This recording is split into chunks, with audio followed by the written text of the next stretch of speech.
किस तरह भगवान बुद्ध अपनी बातों और उपदेशों के जरिए बड़ी ही सरलता से वो बातें समझा दिया करते थे जिन्हें समझने के लिए कई बार पूरी जिंदगी कम पड़ जाती है। ज्ञान प्राप्ति के बाद गौतम बुद्ध देश भ्रमण पर निकल पड़े थे और इस दौरान वो लोगों को अपने ज्ञान का लाभ देते, साथ ही भिक्षा मांगकर अपना जीवन बिताते। एक बार बुद्ध अपने कुछ शिष्यों के साथ भिक्षा मांगने निकले। वो कुछ ही दूर आगे बढ़े थे कि उन्हें एक घर दिखाई दिया। उन्होंने घर के दरवाजे पर खड़े होकर भिक्षा मांगने के लिए आवाज लगाई। एक वृद्ध औरत बाहर आई और बोली, मैं इतना समर्थ नहीं हूं कि तुम्हें भरपेट भोजन करवा सकूं, लेकिन जो मेरे पास है उसे मैं तुम्हारे साथ बांट सकती हूं। ऐसा कहते हुए उसने बड़े ही प्यार से आधी रोटी बुद्ध के पात्र में रख दी। बुद्ध ने उस वृद्ध महिला को धन्यवाद दिया और मुस्कुराते हुए वहां से आगे बढ़ गए। आगे चलकर बुद्ध ने बड़ी ही प्रसन्नता से उस रोटी को खाया। कुछ दूर और जाने के बाद बुद्ध ने एक और घर का दरवाजा खटखटाया और भिक्षा के लिए आग्रह किया। इस घर से एक महिला हाथ में पकवानों से भरा थाल लेकर आई और ले भिक्षु खा ले कह के वो खाना बुद्ध के पात्र में रख दिया। बुद्ध ने कोई जवाब नहीं दिया और आगे बढ़ गए। आगे चलकर बुद्ध ने ये स्वादिष्ट पकवान जानवरों को खिला दिए। उनके साथ चल रहे उनके शिष्यों में से एक शिष्य ने बड़ी उत्सुकता से उनसे पूछा कि उन्होंने ऐसा क्यों किया, क्यों उन्होंने उस वृद्ध की आधी रोटी को भी इतना चाव से खाया और क्यों इन स्वादिष्ट पकवानों को हाथ भी नहीं लगाया। इस पर बुद्ध ने कहा कि उन वृद्धा ने मुझे जो भी दिया प्यार और श्रद्धा से दिया, जबकि जिस घर से हमें ये स्वादिष्ट भोजन मिला था वहां देने वाले के दिल में ना तो आदर था और ना ही श्रद्धा।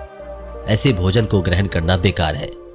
श्रद्धा से दी गई छोटी सी चीज भी बिना श्रद्धा के दी गई मूल्यवान चीज से अधिक होती है। श्रद्धा के बिना दान और भक्ति दोनों बेकार है। बुद्ध से जुड़ी अगली कहानी जो इस अंक का हिस्सा है वो भी बहुत ही रोचक है। एक बार बुद्ध कहीं प्रवचन दे रहे थे। अपने प्रवचन खत्म करते हुए उन्होंने आखिर में कहा, जागो, समय हाथ से निकला जा रहा है। सभा खत्म होने के बाद उन्होंने अपने प्रिय शिष्य आनंद से कहा, चलो थोड़ी दूर घूम कर आते हैं। आनंद बुद्ध के साथ चल दिए। दरवाजे तक पहुंचकर बुद्ध एक किनारे खड़े हो गए।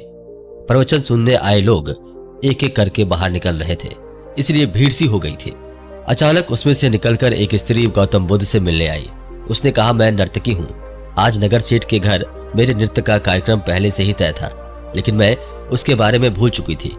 आपने कहा समय निकला जा रहा है तो मुझे तुरंत इस बात की याद आई। उसके बाद एक डकैत बुद्ध की ओर आया। उसने कहा, मैं आपसे कोई बात छुपाऊंगा नहीं। मैं भूल गया था कि आज मुझे एक जगह डाका डालने जाना था, कि आज उपदेश सुनते ही मुझे अपनी योजना याद आ गई। बहुत बहुत धन्यवाद। उसके जाने के बाद धीरे धीरे चलता हुआ एक बूढ़ा व्यक्ति बुद्ध के पास आया।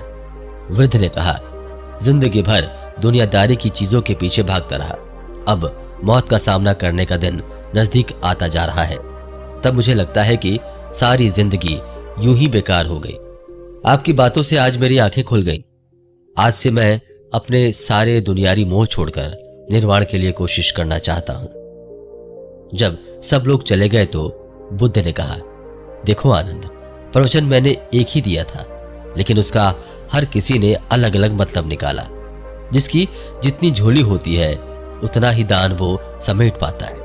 इसलिए ज्ञान प्राप्त करने के लिए अपने मन को साफ और भावना को शुद्ध रखना बहुत जरूरी है।